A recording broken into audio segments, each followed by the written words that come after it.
आपको विराजमान होते हुए हमें बड़ा प्रसन्न। सबसे पहले मैं ये कहना चाहते हैं कि कल ही ये मुद्दा सदन में आने वाले थे, हम तैयार होकर बैठे भी थे, यहाँ लिस्टेड भी हुई थी सर, लेकिन पता नहीं सत्तारूढ़ पार्टी की तरफ से, कल मैं आसन पे नहीं था इसलिए नहीं आया सर, सत्तारूढ़ पार्टी की तरफ से कल सदन को ठप कराया गया। ये हमारी संसदीय परंपरा में ऐसा नहीं देखा कि ये संसद ठप कराते हैं और सत्तारूढ़ पार्टी खुद, और दूसरी देखा कि हमारे गृह मंत्री नदारत रहे सदन से और स्टेट मिनिस्टर होम वो भी नदारत रही। तो बाद में पता चल कि अंदर की बात क्या है। अंदर की बात यह है कि मोदी जी के साथ हमारे अमित शाह जी शायद कहीं घूमने गए और सदन को अपने भगवान की मर्जी पे खिलौने की तरफ फेंक के चले गए। सर आज जब सदन में आए, विषय पे बोले सर, विषय में क्या अमित शाह जी बोल रहे थे। सर आज जब सदन में आए तो अच्छा लग रहे थे कि हमारे अमित शाह जी बार बार जवाहरलाल नेहरू जी को और कांग्रेस पार्टी को तारीफ कर रहे थे। मैंने सोचा क्या देख रहे हैं भाई, ये दिन है या रात है। मैं तो सोचा कि दौड़ के जाए और अमित शाह के मुंह में शक्कर शहद डाले, क्योंकि अमित शाह के मुंह से नेहरू जी की तारीफ, कांग्रेस की तारीफ बकाई मेरे लिए बड़ा अच्छा लगे।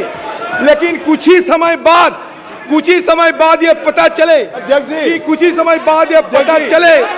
कि पंडित जी नहीं अध्यक्ष जी, जिनको मैंने पंडित नेहरू जी ने तारीफ नहीं करी है, मैंने जो पंडित नेहरू जी ने कहा वो कोट अनकोट कहा है, उसको तारीफ मानना है तो मुझे कोई आपत्ति नहीं है।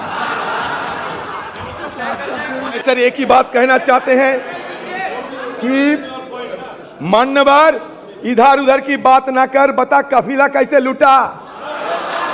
मैं ये कहना चाहते हैं आपको जब जरूरत पड़ते हैं तब नेहरू जी को सहारा लेने पड़ते। आप अगर नेहरू जी को सहारा बराबर लेते रहते तो आज हिंदुस्तान में ये मणिपुर हरियाणा हमें देखने को नहीं होते। ये आप मान के चलिए, ये दिल्ली है दिल्ली, और ये दिल्ली हमारा दिल है। एक दिन मैंने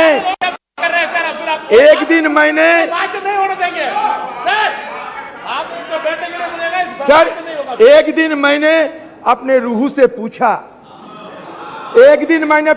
पूछा ये दिल्ली क्या है। जब जवाब में ये बताए गए मानो आसमान जिस्म है तो दिल्ली उसका जान है। तो ये दिल्ली के साथ बार बार क्यों छेड़खानी किए जा रहे हैं, ये मैं आप लोगों से पूछना चाहते हैं। आपने खुद अपने वक्तव्य में ये पेश किए कि 1911 में ये कलकत्ता से राजधानी उठ के दिल्ली आए। बिल्कुल सही बताया आपने। ये 1990 में बालाकृष्ण कमेटी की रिपोर्ट और रिकमेंडेशन आई।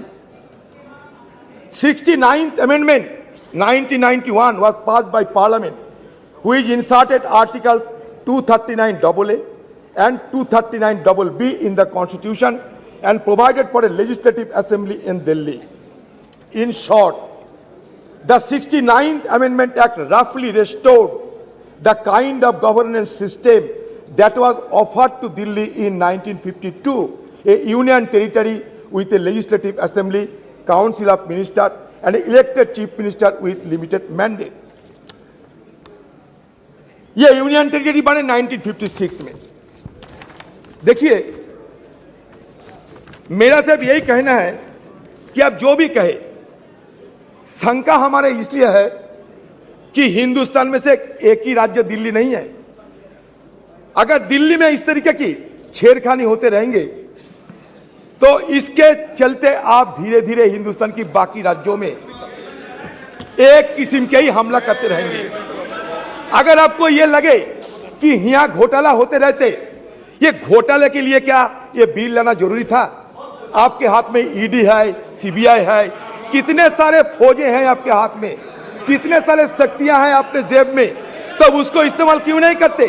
ये घोटाला की चलते, घोटाला की विरोध करने के लिए आपको क्या ये बिल लाना जरूरी था? मैं ये सवाल पूछना चाहते हैं।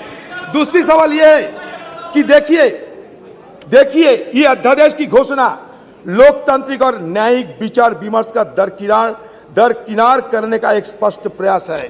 क्योंकि मैं बता रहा हूं, क्योंकि सुप्रीम कोर्ट की 2023 संविधान पीठ के फैसले के महज 6 दिन बाद ही 17 मई 2023 के अध्यादेश को मंजूरी देने वाले कैबिनेट प्रस्ताव पारित किया गया था, जबकि अध्यादेश को 19 मई को ही कानूनी रूप दिया गया और उसी शाम जैसे ही सुप्रीम कोर्ट की छुट्टियां शुरू हुई, इस अध्यादेश को जनता के लिए लागू कर दिया गया। ये सही है, ये गलत? अब बताओ, इतना जल्दबाजी क्यों आपको लगे कि अध्यादेश के तहत ये बिल लाना जरूरी समझा है आपने? क्यों ये अध्यादेश लाने की क्या जरूरत थी? आप तो सीधा बिल ला सकते। ये जरूरी क्या थी? ये इमरजेंसी क्या थी? एक्स्ट्रा ऑर्डिनरी सिचुएशन क्या थी उस समय?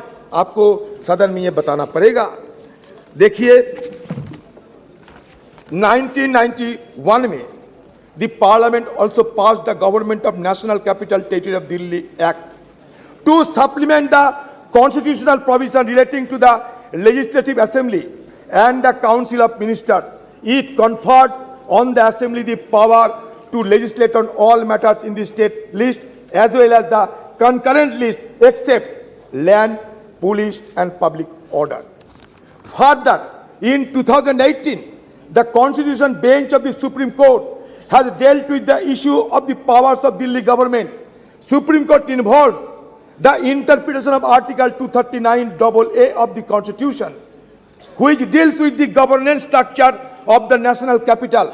In the ruling, the Constitution Bench held that although Delhi could not be accorded the status of a state, the concept of federalism would still apply to it. Yes, हमें चिंता जरूर करना पड़ेगा, क्योंकि हिंदुस्तान में अगर संघीय ढांचा ना बचेगा तो हिंदुस्तान तबाह हो जाएगी। इस कगर में हिंदुस्तान ना जाए, इसलिए हमें चिंता करना जरूरी है। The 2018 ruling said that with the introduction of Article 239AA in the Constitution, Parliament envisaged a representative form of government for Delhi while seeking to provide a directly elected legislative assembly with legislative powers over matters within the state list and the concurrent list barring those exempted. कल हमारा सदन में जब परसों ये चर्चा होते समय हमें जब विरोध करना जरूरी महसूस किया, तो हमारे कोई नेता, ज्ञानी नेता यहाँ उठ के कह रहे थे कि हमारे एरुडाइट हम लोग नहीं हैं, ये कानून नहीं समझते। मानते हैं, उन जैसा फ्लैम्बॉयंट लीगल लुमिनरी मैं कम से कम नहीं हूँ, ये बिल्कुल मानता। लेकिन एक बात जरूर कहना चाहते हैं कि ये जो आपकी तरफ से जो बयान दिया गया था वो भी हमारे पास है। वो ये था कि ये आपने माना कि verdict itself had noted that since there is no central legislation governing the services and the decision making process in Delhi, the power would lie with the elected government. ये आपका तर्क है।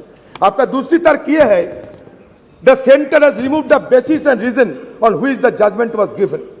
The Supreme Court decision on the interpretation of Article 239AA, entry 41 in the absence of any specific parliamentary legislation dealing with the subject of services seemed to be an acknowledgement of the Supreme Court as the superior authority of Parliament to make laws for national capital. ये आपका तर्क यही है। तो इसके साथ मैं ये कहना चाहते हैं, बिल्कुल आपका तर्क सही है, लेकिन ये भी सही है कि review petition filed by the centre in the supreme court claim that Delhi is not A full-fledged state but only a union territory which is an extension of the union. आपको सुविधा ये मैं बता रहा हूँ। The parliament is Delhi's true legislation. ये भी अपने कहते, true legislation. ये भी अपने कहते। The center has argued, however, the May 11 judgment addresses the contention by acknowledging that though Delhi is not a full entrusted with the power to legislate upon the subject in the state list and concurrent list. आपके यहाँ बहुत बड़े बड़े वकील बैठे हुए हैं, हमारा रविशंकर प्रसाद जी वो भी है, आप खुद आप देख लीजिए। द यूनानिमस जजमेंट, मैं एक बड़े मेन स्ट्रीम पेपर से मैं ये उद्धृत करते हैं। The unanimous judgement held that दो Delhi is not a state under the first schedule to the constitution, it is conferred with power to legislate upon subject to give effect to the aspiration of the people of NCTD. It has a democratically elected government which is accountable to the people of the NCTD under the constitution scheme envisaged in article 239AA clause 3. NCTD was given legislative power which, though limited in many aspects, is similar to states. In the sense, with the addition of article 239AA, the constitution created an asymmetric federal model with the Union of India at the center and the NCTD at the regional level. Sir, हमें ये कहना है, जब चुनकर नुमाइंदे आते हैं, चुनकर जब लेजिस्लेटिव असेंबली बनते हैं, तो क्या उनका लेजिस्लेट करने के अधिकार नहीं दिया जाएगा? सब छीन लिया जाएगा? बचपन से सुन के आते हैं कि चोर कतवाल को डांटे। यहां तो लगते हैं कि चोर सिर्फ कतवाल का नहीं, कलेक्टर को हुक्म कर रहे हैं। क्योंकि यह सारे जो हमारे लेजिस्लेटिव असेंबली रहेगा, ये लेजिस्लेटिव असेंबली को खत्म करते हुए ये ब्यूरोक्रेट्स पे सारे जिम्मेवारी, सारे अधिकार ब्यूरोक्रेट्स पे सौंपा जाते हैं। ब्यूरोक्रेट्स फैसला करेगा सरकार कैसे चलेगी। ये क्या सही होगा देश के लिए? हमें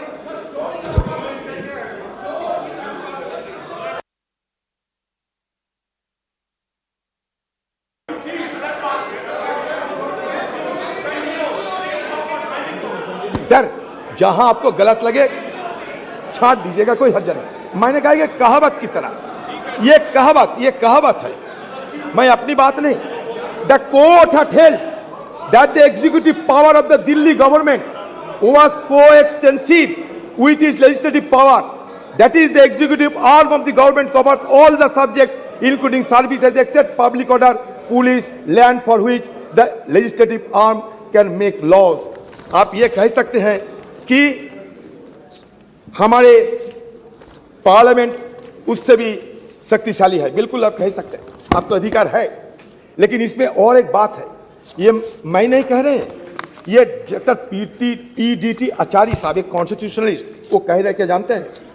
When we analyze the key provision of this ordinance in terms of article 239AA as well as GNCTD Act 1991, it will be found to not be in conformity with the Constitution.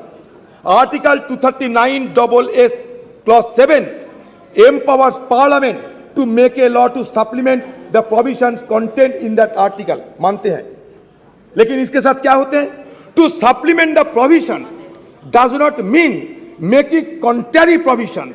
Parliament has not given any power in this article to make a law conferring all powers on the Lieutenant Governor with respect to the administration of the territory of Delhi. हमारा आपत्ति ये है, ये कानूनी आपत्ति है sir.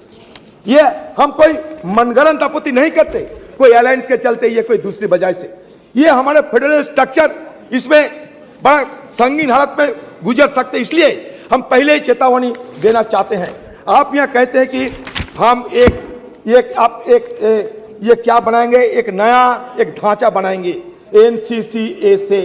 क्या होगा उसमें जो चीफ मिनिस्टर रहेगी उनकी बात नहीं चलेगा, जो सेक्रेटरी वो फैसला करेगी, और सेक्रेटरी अगर चाहे तो चीफ मिनिस्टर की कोई सिद्धांत में वो भेटो भी दे सकते हैं। ये